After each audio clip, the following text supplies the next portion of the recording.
ഈ ഹൈറ്റ് കൂടിയത് കൊണ്ട് മാത്രം ഇഷ്ടപ്പെട്ട സാധനങ്ങളൊക്കെ എടുക്കാൻ പറ്റാതിരിക്കുന്ന അവസ്ഥയെ പറ്റി നിങ്ങളൊന്ന് ആലോചിച്ച് വെക്കുക.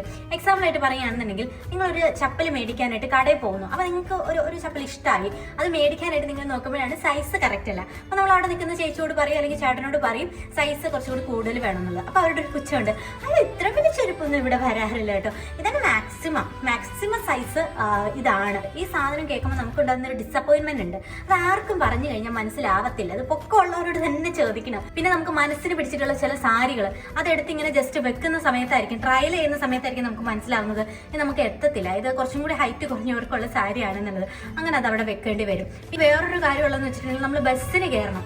ചില ബസ്സിനോ ടെമ്പോലൊക്കെ കയറുമ്പോൾ നമ്മളിങ്ങനെ തല ഇങ്ങനെ കുനിച്ച് മാത്രമേ അവിടെ നിൽക്കാൻ പറ്റത്തുള്ളൂ. കാരണം നമ്മൾ തല ഇടിക്കും, അല്ലെങ്കിൽ അങ്ങനെ ആ ഒരു രീതിയിൽ എന്തെങ്കിലും അവിടെ ഉണ്ടാവും. ഇപ്പൊ മെട്രോയിലൊക്കെ കയറുകയാണെങ്കിൽ ഇങ്ങനെ തൂങ്ങിയാടുന്ന ഒരു സാധനം ഉണ്ടല്ലോ, അത് ഇങ്ങനെ ആടിക്കൊണ്ടിരിക്കും നമ്മുടെ തലയുടെ മണ്ടയിൽ കൂടി ഇങ്ങനെ. ഇനി നമ്മൾ ബസ്സിന് കയറി സീറ്റ് കിട്ടിയെന്നിരിക്കട്ടെ, അവിടെയാണ് അടുത്ത ടെസ്റ്റ്. നമ്മുടെ കാൽമുട്ട് ഇങ്ങനെ ഫ്രണ്ടിലത്തെ സീറ്റിലിരിക്കുന്ന ആളുടെ അടുത്ത് ഇങ്ങനെ തട്ടിക്കൊണ്ടിരിക്കും. പിന്നെ സ്കൂളിൽ പഠിക്കുന്ന സമയത്ത് നമ്മൾ എല്ലാത്തിനും ലാസ്റ്റ് ആയിരിക്കും. അസംബ്ലിക്ക് പോകുന്ന ലാസ്റ്റ് ആയിരിക്കും, ഫോട്ടോ എടുക്കാൻ നിൽക്കുന്നത് ലാസ്റ്റ് ആയിരിക്കും, എല്ലാത്തിനും ലാസ്റ്റാ. നമ്മൾ ഈ ഫ്രണ്ട് വരി കണ്ടിട്ടേ ഇല്ല. നമുക്കൊരു ആഗ്രഹം ഉണ്ടെങ്കിൽ അവർ നിർത്തത്തില്ല. കാരണം നമ്മൾ നിന്ന് കഴിഞ്ഞാൽ ബാക്കിലുള്ള ആൾക്കാരെ കാണാൻ പറ്റത്തില്ലല്ലോ. ആ രീതിയിൽ നീ ഹൈറ്റ് ഉള്ളതല്ലേ പുറകെ പോയി നിൽക്ക്, ഇങ്ങനെ ഒരു സാധനം കൂടെ പറയാം. അതോടെ നമ്മുടെ മൂടും പോകും. പിന്നെ നമ്മളോട് പറയേ വേണ്ട, നമ്മൾ ഇങ്ങനെയുള്ള സാധനം വരുമ്പോൾ തന്നെ ബാക്കിലേക്ക് നമ്മുടെ സ്ഥാനം അങ്ങോട്ട് മാറ്റി നിർത്തും. പിന്നെ കണ്ണുകടിയുള്ള കുറച്ച് നാട്ടുകാരും കുറെ അലവലാതി കൂട്ടുകാരും ഒക്കെ നമ്മളോട് ചോദിക്കും, ഓ നീ ഇങ്ങനെ പന പോലെ വളർന്നു കഴിഞ്ഞു കഴിഞ്ഞാൽ കല്യാണം കഴിക്കാൻ നേരത്തെ ചെക്കനെ ഇവിടുന്ന് കണ്ടുപിടിക്കാനാ? പറയുന്ന കേട്ടാ തോന്നുന്നു ഇവരാണ് ചെക്കനെ കണ്ടുപിടിക്കാൻ ഇറങ്ങുന്നതെന്നുള്ളത്. നമുക്കില്ലാത്തൊരു വിഷമം ഇവർക്കുണ്ട്.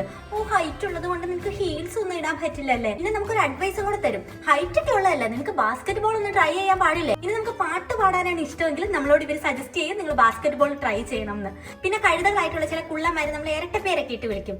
മരക്കൊമ്പ്, അല്ലെങ്കിൽ ചീനിക്കമ്പ്, കൊന്നക്കമ്പ്, തോട്ട, ഇങ്ങനെയൊക്കെ കുറെ സാധനങ്ങൾ വിളിക്കാം. അതൊക്കെ നമ്മളിങ്ങനെ ഏറ്റെടുക്കണം, നമ്മുടെ ഐഡന്റിറ്റി ആണല്ലോ അത്. അപ്പൊ അവർക്ക് ഇതൊന്നും ഇല്ലാത്തത് കൊണ്ടാണ് അവരെ നമ്മൾ ഇങ്ങനെയൊക്കെ വിളിക്കുന്നതും കുറ്റം പറയുന്നത്, ഇരട്ട പേരൊക്കെ ഇടുന്നത്. നിങ്ങൾ ഏതെങ്കിലും ഹൈറ്റുള്ള ആൾക്കാരെ കാണുവാണെന്നുണ്ടെങ്കിൽ ഇതുപോലുള്ള കാര്യങ്ങളൊന്നും അവരോട് ചോദിക്കാതിരിക്കുക ദയവ് ചെയ്ത്. ഓക്കെ, അപ്പൊ അത്രേ ഉള്ളൂ. Okay, by.